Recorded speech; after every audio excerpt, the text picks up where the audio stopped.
Assalamualaikum warahmatullahi wabarakatuh.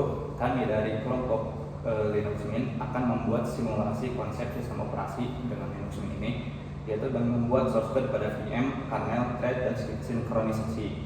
Saya di sini saya sebagai ketua kelompok dan ada teman-teman saya. Perkenalkan, nama saya Muhammad Dafa, sahabat. Saya Muhammad Murni Mangu. Saya Narita Saputra. Saya Sandy Sofian Salai. Oke, berikut simulasinya. Oke, pertama-tama kita akan memasukkan OS Linux itu ke dalam virtual manager dengan menambahkannya. Nah, kita akan beri nama dulu. Apa itu? Scan Linux. So, pilih ISO image. Kita pilih yang ini, Linux Mint. Next. Ya, langsung aja di next. Juga kita next aja. Next lagi. Oh, apa ya? Oke, sudah ada di sini ya Linux. Langsung kita start.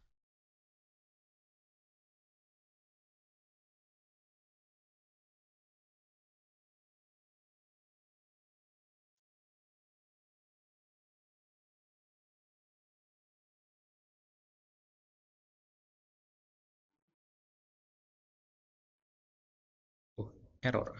Oke, kita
kita coba start.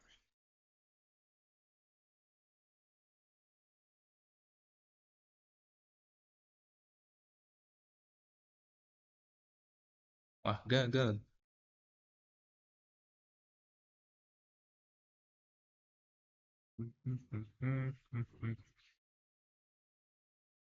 Coba lagi. Tidur.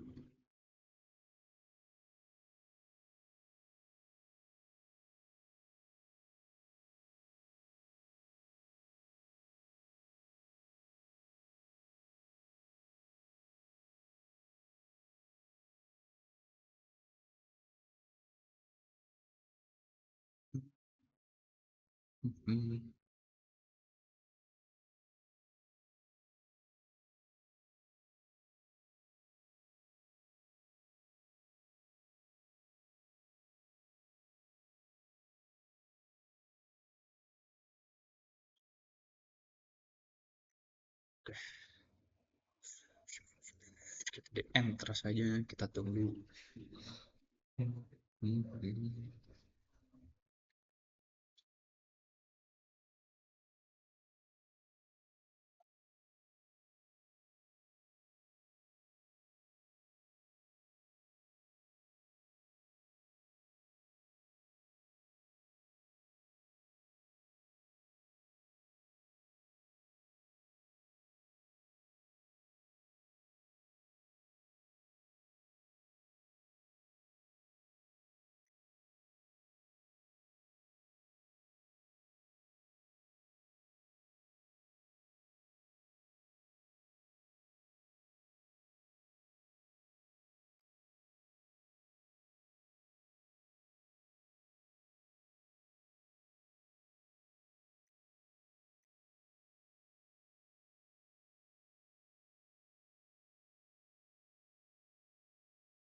Oke, filenya sudah begini, lalu kita klik yang ini, install Linux ini.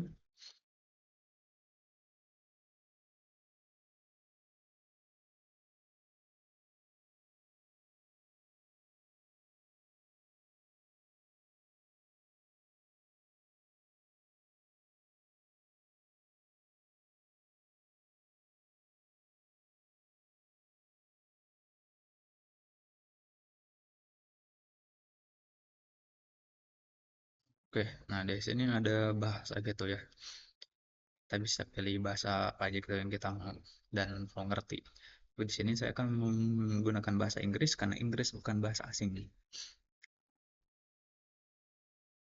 Yuk, ini keyboard, tampilan keyboardnya mau apa ya? Saya akan dari sananya juga. Continue.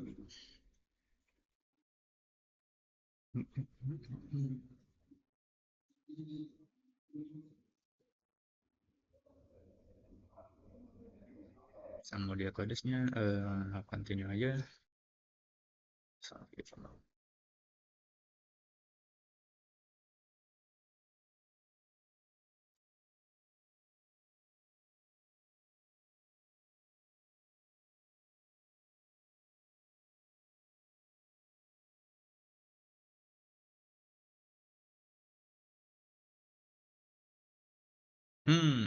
Install.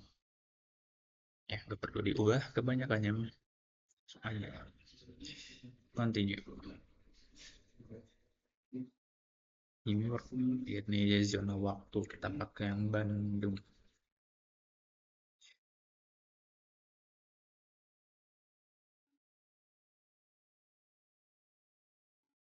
Tidak ada. Jakarta aja. Adanya Jakarta. Wih. Continue. Nama misalkan kelompok min atau apa gitu bebas. Kalau ada password, masukkan password.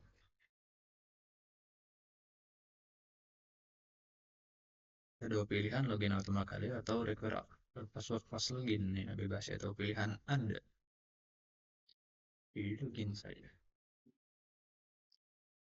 Continue. Nah, di sini kita tinggal menunggu sampai semua beres.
Oke, sudah beres, tinggal restore now. Nah, boleh ulang.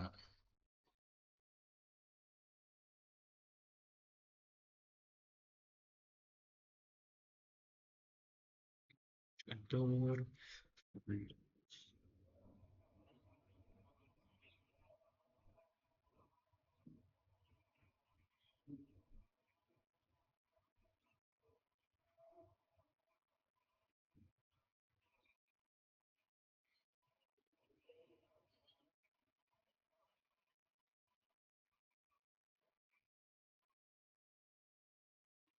Oke, masukkan password yang tadi sudah dibuat.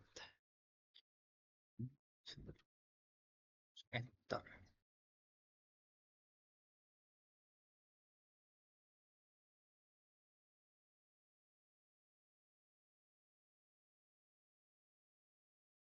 Let's go. Ini untuk pengaturan ya setting gitu ini mah ya. Tidak. Oke, keseluruhannya sudah. Untuk selanjutnya akan diteruskan oleh teman-teman saya. Baik, untuk langkah selanjutnya di sini saya akan mengecek spesifikasi pada virtual mesinnya dengan kode seperti berikut. Di sini saya akan menjelaskannya. Untuk bagian ini, binbas baris ini memberitahu sistem bahwa skrip ini akan dijalankan menggunakan bash shell. Jadi semua perintah di bawahnya akan diproses sebagai perintah Linux. Untuk ini di sini saya menampilkan judul agar hasil pengecekan terlihat rapi dan mudah dibaca. Untuk baris ini, perintah ini digunakan untuk menampilkan versi sistem operasi Linux yang sedang berjalan di VM. File etc isunet berisi informasi versi distro Linux. Jadi kita bisa memastikan OS yang terpasang sudah benar. Untuk baris selanjutnya, di bagian ini saya mengecek prosesor virtual yang diberikan oleh VirtualBox. Perintah ls cpu menampilkan informasi CPU, lalu difilter di bagian model name. Artinya kita bisa melihat tipe CPU yang terbaca oleh sistem GUIS.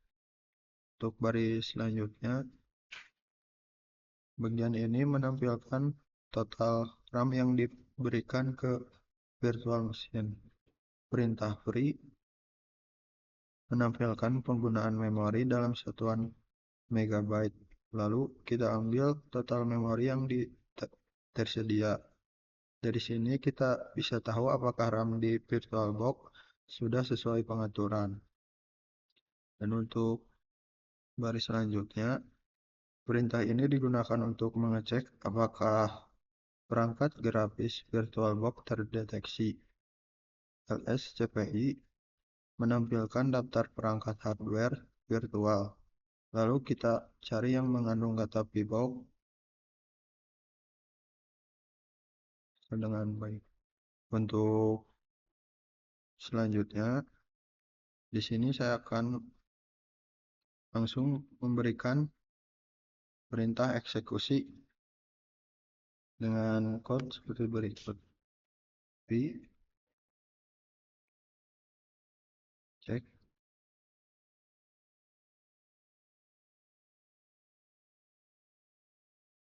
M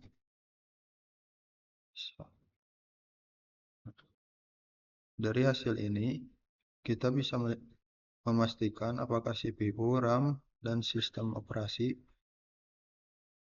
dan perangkat grafis yang diberikan VirtualBox sudah sesuai yang kita atur sebelumnya.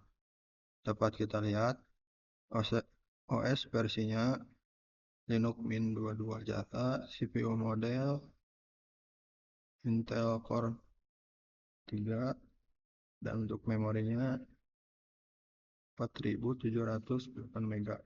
Untuk video memori tidak terdeteksi. Sekian, akan dilanjut lagi oleh teman saya.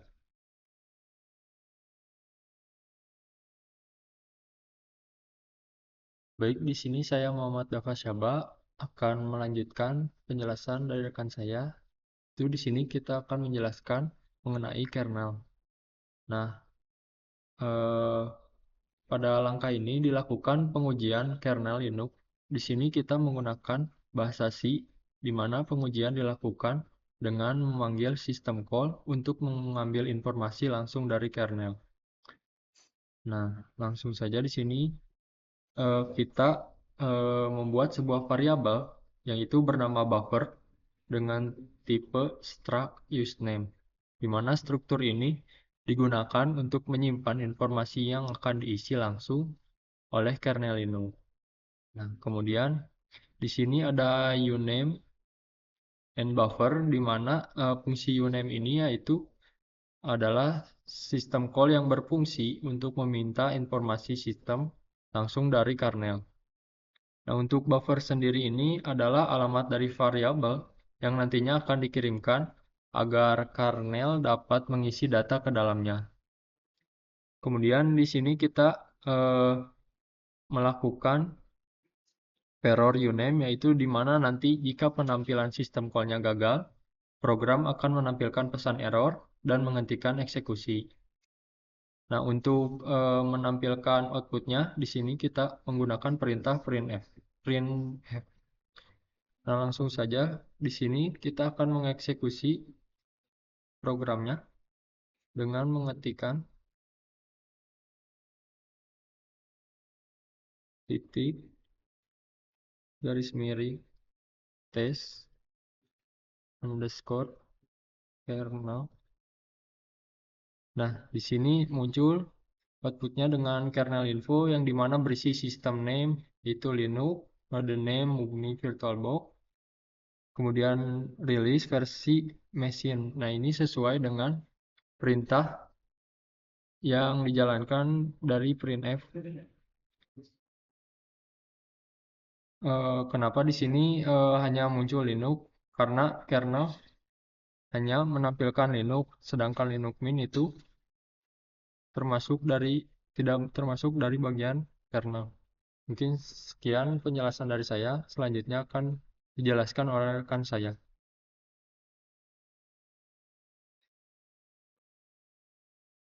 Baik, pada video kali ini di sini saya Sandy Sopiansori. Di sini saya akan menjelaskan kelanjutan dari program TreeDC. Di sini untuk yang pertama kita mengimport dulu library-nya. Di sini library studio yang dibutuhkan. Lalu untuk library ini digunakan untuk agar kita dapat memakai fungsi print untuk menampilkan teks ke layar. Selanjutnya ada library pthread.h. Fungsinya agar kita dapat membuat dan mengatur thread pada sistem Linux. Selanjutnya di sini kita akan mendefinisikan fungsi yang dijalankan pada thread, yaitu point tugas thread. Point fungsi ini bernama fungsi thread tipe point, artinya fungsi ini bisa mengembalikan data apa saja meskipun pada program ini tidak digunakan. Parameter arg juga tidak digunakan, tetapi wajib ada pada pthread ini. Lalu untuk menampilkan ID thread yang sedang berjalan, fungsi pthread.self digunakan untuk mengambil ID dari thread yang aktif. Selanjutnya untuk fungsi main-nya, setelah itu program masuk ke fungsi utama yaitu main. Untuk di sini yaitu int.main ketik. Di sini kita mendeklarasikan dua variabel thread, yaitu T1 yang ini. Untuk yang keduanya yaitu ini T2 untuk menyimpan ID thread pada tugas thread. Selanjutnya kita akan membuat thread pertama, yaitu yang ini, thread yang pertama. Baris ini digunakan untuk membuat thread yang pertama. ID thread disimpan di T1 yang tadi menggunakan atribut default dan menjalankan fungsi tugas thread. Untuk baris yang kedua juga sama seperti yang pertama, yaitu kita membuat thread lalu disimpannya di T2 kalau yang Ini. Selanjutnya menunggu thread selesai. Program utama menunggu sampai thread T1 dijalankan. Kemudian menunggu thread 2 juga selesai. Tanpa join, program ini bisa langsung berhenti sebelum thread pertama berjalan. Untuk penutupan program di sini akan muncul semua thread selesai. Lalu untuk programnya berhasil. Baik, di sini kita akan coba saja untuk tes di tes thread-nya, yaitu dengan mengetikkan titik, lalu kita ketik saja di sini tes underscore thread, lalu enter. Nah, di sini sudah berhasil untuk membuat thread, yaitu thread yang pertama yang ini, yang lagi nah yang ini. Lalu yang kedua yang ini untuk thread-nya. Karena sudah berhasil, maka semua thread selesai. Sekian mungkin penjelasan dari saya. Untuk selanjutnya akan dilanjutkan oleh teman saya. Di sini saya akan melanjutkan rekan saya. Pada bagian saya ini, saya akan menjelaskan tentang sinkronisasi pada OS Linux Mint ini. Nah, di mana di sini saya akan membuat skenario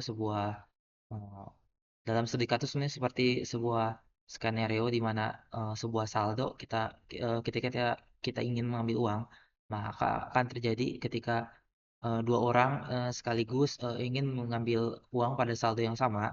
Maka di sini saya akan buat skenario di mana saya menggunakan bitrate mutex atau mutex sebagai log thread-nya. Jadi ketika si thread-nya sudah mendapat kunci dari mutex, maka eh, thread yang lain harus mengantri, tidak bisa mengakses datanya. Nah, di sini saya mungkin buat integer saldo ini sebagai sebuah simulasi di mana nilai saldo ini akan dimasukkan ke skenario penambahan data sebanyak 100.000 kali. 100.000 kali. Nah, maka daripada itu ketika tidak diberikan sebuah mutex, maka akan terjadi sebuah eh, kesalahan ataupun bertabrakan dengan thread yang lain. Nah, di sini saya menggunakan pthread mutex sebagai kunci. Jadi ketika si thread-nya itu sudah mendapatkan kunci dari pthread mutex lock ini, maka thread yang lain harus mengantri dan menunggu si thread ini selesai menambahkan data. Nah, di sini untuk pthread create itu saya menggunakan akan membuat dua simulasi, dua thread menambahkan data. Jadi target yang dalam satu thread ini saya akan menciptakan sebuah 100.000 kali penambahan data.